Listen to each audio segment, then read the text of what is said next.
distant ward. Who can say if I've been...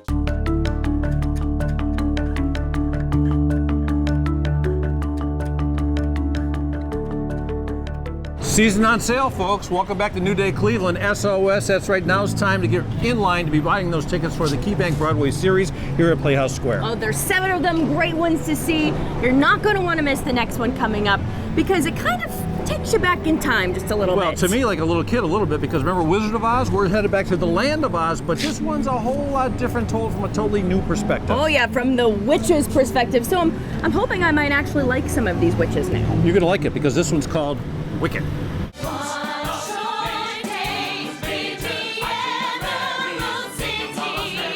Every time Wicked has played Playhouse Square, it has sold to the rafters.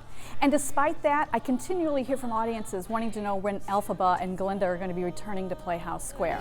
Who can say if I've been changed for the better, but because I knew you.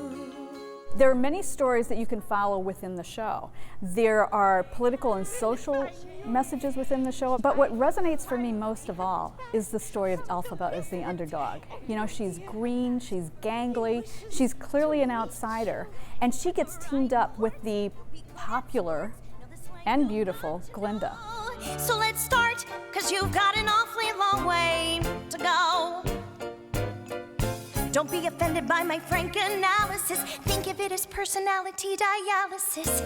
Now that I've chosen to become a palancist or an advisor, there's nobody wiser. Not when it comes to popular.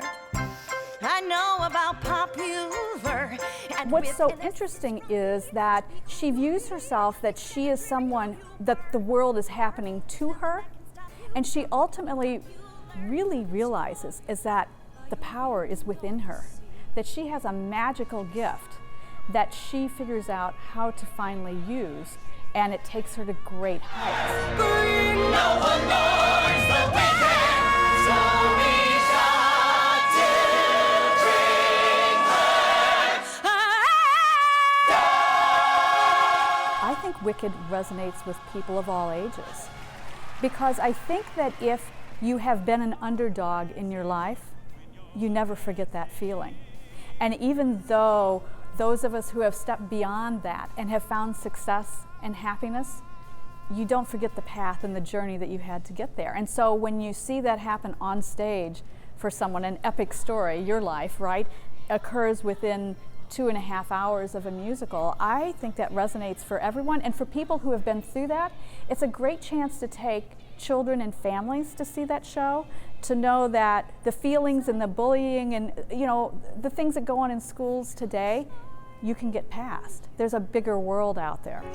Because I knew you. Though there have been many prequels that have come since Wicked premiered 10 years ago, now on Broadway, this was the first show.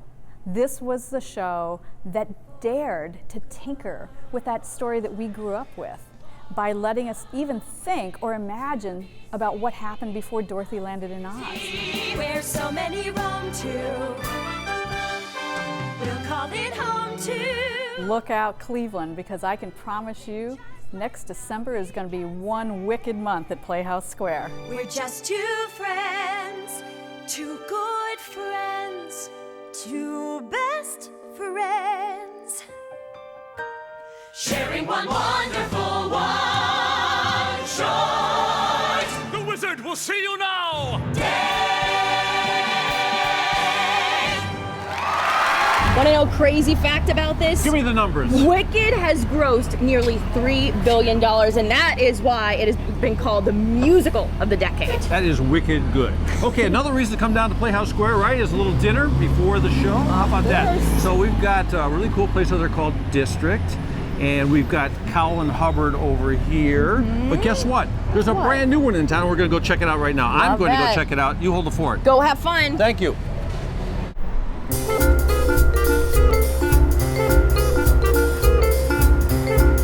Okay, big drum roll, folks. There's a big new star at Playhouse Square, not a new theater.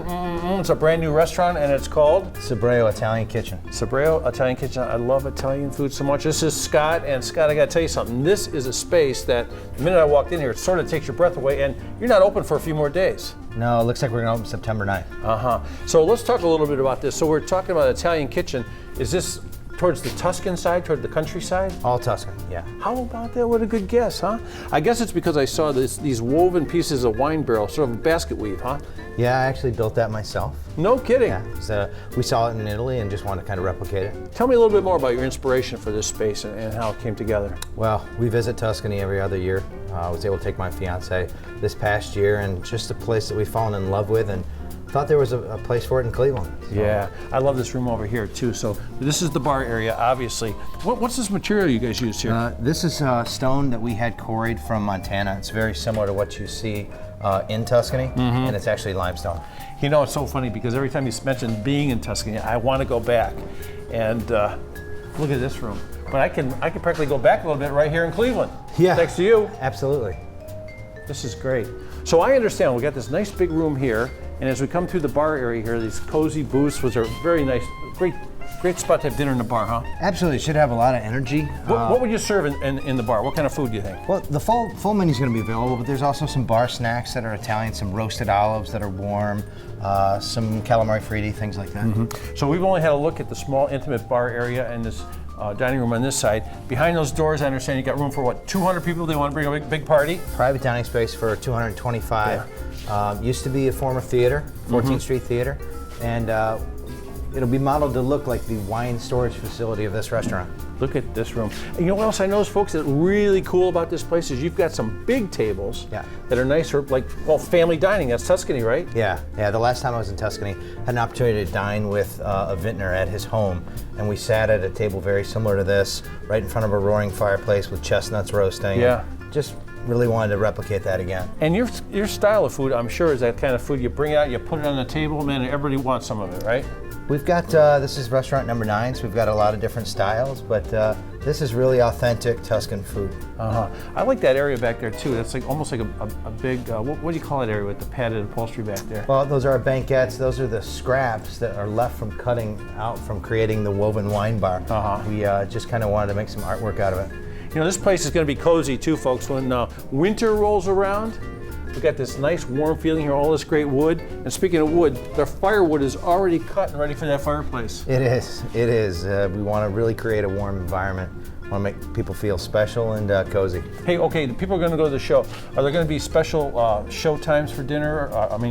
Can people get a dinner before they go to the theater? Absolutely. You should be able to dine here very quickly. This style of food is very quick to put out, and we know that that's always a concern for theater goers. And what are you thinking about after the theater? Are you going to be open for drinks, appetizers, Absolutely. that kind of stuff? We hope that people will come back and have another snack and enjoy the facility. Okay, hit me with a couple of the big plates of things you're really proud of that are going to be in the menu. Well, obviously, pasta Sabreo is going to be a house signature. That's a ragu. Our bolognese is fantastic, a really nice pesto and potato dish. And on the seafood side, whole bronzino. It's a really nice menu. Scott, I just gained like 1.5 pounds just talking to you. Yes, I get married in a month, and the wedding diet has not gone so well. So. That's great. Hey, love it, man.